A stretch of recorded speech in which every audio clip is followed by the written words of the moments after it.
Aquí en México, DF, se cuentan innumerables leyendas y mitos desde la conquista hasta nuestros días. En la delegación, Gustavo Amadero, cuenta con cerros como los habitantes construyeron sus casas, y se cuentan cosas que pasan, extrañas, pero no solo casas, sino hasta iglesias, una de ellas la famosa Basílica de Guadalupe, que no se escapan de mitos. Les contaré cosas que pasan en la Basílica de Guadalupe. Cuentan que en un diciembre, cuando hay más visitantes a la basílica, salió de San Luis Potosí un grupo de peregrinos llenos de fe y devoción a visitar a la Virgen de Guadalupe. Después de un largo y cansado camino, al fin llegaron a la Ciudad de México. Como ya era tarde, un poco más de medianoche, les amaneciera para entrar a la basílica, así es que se acomodaron a dormir algunos fuera de la basílica, para guardar lugar y poder entrar temprano y después conocer la ciudad. Otros prefirieron dormir calientitos y más cómodos en el autobús que los transportaba. Quienes durmieron fuera de la basílica cuentan que después de acomodar las cobijas para acostarse, se pusieron a platicar en espera de que llegara el sueño, cuando de pronto, se alcanzó a ver una luz que parecía salir de la antigua Basílica de Guadalupe. Al poner atención se dieron cuenta de que era una mujer con una vela que seguía encendida a pesar del viento, caminando hasta la nueva basílica, y no solo ellos, mucha que la vela sin que el intenso viento nocturno o una lluvia torrencial apaguen su flama. La mujer camina en dirección a la nueva basílica y, para sorpresa de muchos, atraviesa las paredes del edificio. Algunos que han sabido dominar el miedo han sido testigos de que ya en el interior de la nueva basílica, la mujer deja la vela como ofrenda y después de rezar una oración desaparece. Trata de un alma en pena que tiene como manda hacer la visita al sagrado recinto, o puede ser la manifestación de algún compromiso que dejó de cumplir la persona a quien pertenece. O llega a pasar que piden un favor o un milagro y no cumplen la manda, y por alguna razón mueren, y no la cumplen, su alma queda penando pagando diario lo que no cumplió. No lo sabemos, pero queda el misterio de dicha aparición. También dicen que había un capellán en la antigua Basílica de Guadalupe. Se dice que la persona era muy cumplida y puntual, que nunca dejó de hacer bien su tarea. En cierta época en la que el clima se volvió hostil con los habitantes de la Ciudad de México, el viento fue tan frío que hubo muchas personas que con tan solo recibir un gélido se enfermaron gravemente. Una de las víctimas de dicha temporada fue el capellán, que en 2 días vio mermada su salud, a tal grado que sentía escalofríos y ardía en calentura. Sin embargo, incluso cuando había caído en cama por razones de enfermedad, había sido muy celoso de cumplir con su responsabilidad, por lo que a la hora que le correspondía se levantaba a hacer su trabajo, a pesar de las recomendaciones del abad y de las ranas que le indicaban que debía guardar reposo, pero este continuó haciendo el esfuerzo de ir a las cuerdas y tocar las campanas, no dejando a nadie que lo hiciera por él.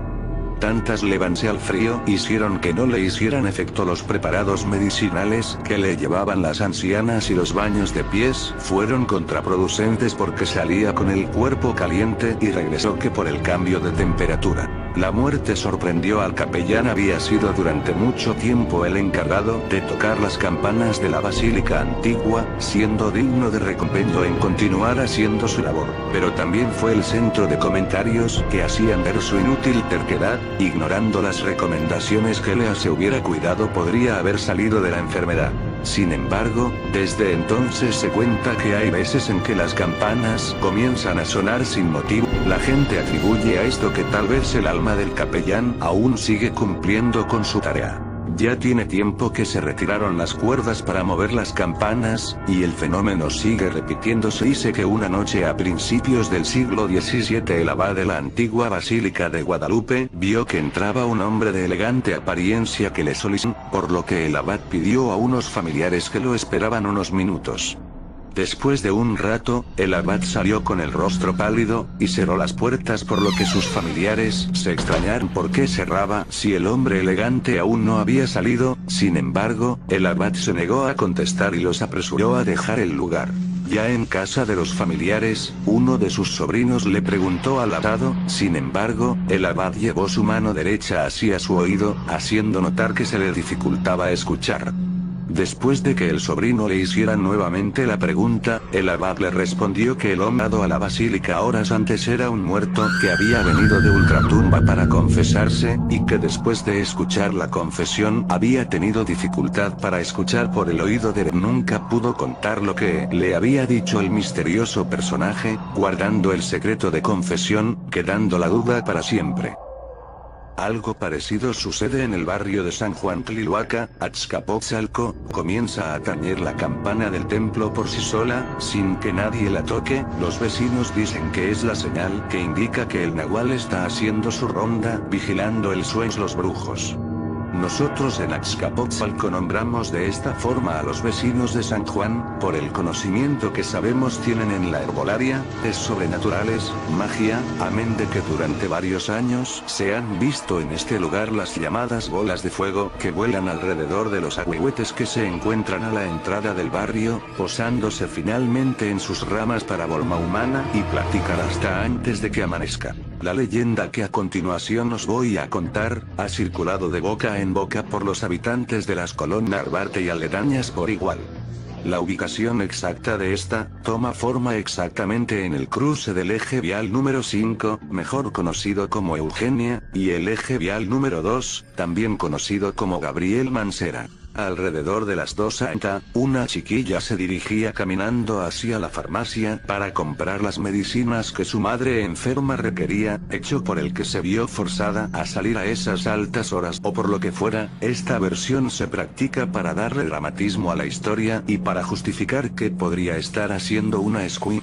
La calle es, la niña, consciente de la hora, prudentemente respetaba los semáforos y señalamientos antes de cruzar las calles hasta llegar a su destino, y así lo hizo también en el cruce Gabriel Mansera. Al ponerse la luz roja para los vehículos que transitaban sobre eje 5, la chica se dispuso a caminar, de esquina a esquina hecho eje, pero, a diferencia de la gallina, nunca llegó al otro lado del camino, ya que un coche que iba a exceso de velocidad, decidió ignorar la luz roja y cruzar, sin tomar precaución alguna sobre otros automóviles o transeúntes cruzando. Golpeó mortalmente a la niña, de y medio muerta en el arroyo del tránsito. El automovilista responsable nunca se bajó del vehículo, es más, nunca se detuvo para saber si la niña vivía o moría y nunca fue para pedir asistencia a nadie ni por nada. Siguió su camino, sin más. Eventualmente, la niña falleció en agonía y sola, nadie la ayudó. Desde entonces, y es aquí donde uno debe, alrededor de las 2 a.m., en el cruce de Eugenia con Gabriel Mansera, el espíritu de la niña se aparece a los automóviles que circulan a esa hora a exceso de velocidad. Ella cruza la calle como aquella fatídica noche cuando perdió la vida, provocando así que los autos se vuelquen por tratar de esquivarla cuando la ven, quedando literalmente patas arriba. Una vez que provocado el accidente, se va, dejando a los pasajeros sin asistencia de ningún tips, tal cual a ella le sucedió. También cuentan que en la casa de los azulejos ahora Sanborns, los trabajadores de Aydin que en las escaleras, ven bajar a una persona que es, mujer o hombre, pero lo que sí que al acercarse para preguntarle, ¿qué hace ahí?, extrañamente desaparece, no como uno, sino entre los pilares de dicha construcción. Esto es muy común tan solo en las carreteras. Dicen que se aparecen gentes que ya están muertas pero las ves, caminando en las orillas de las carreteras como en la carretera que va de Mazatlán, Sinaloa, a Culiacán.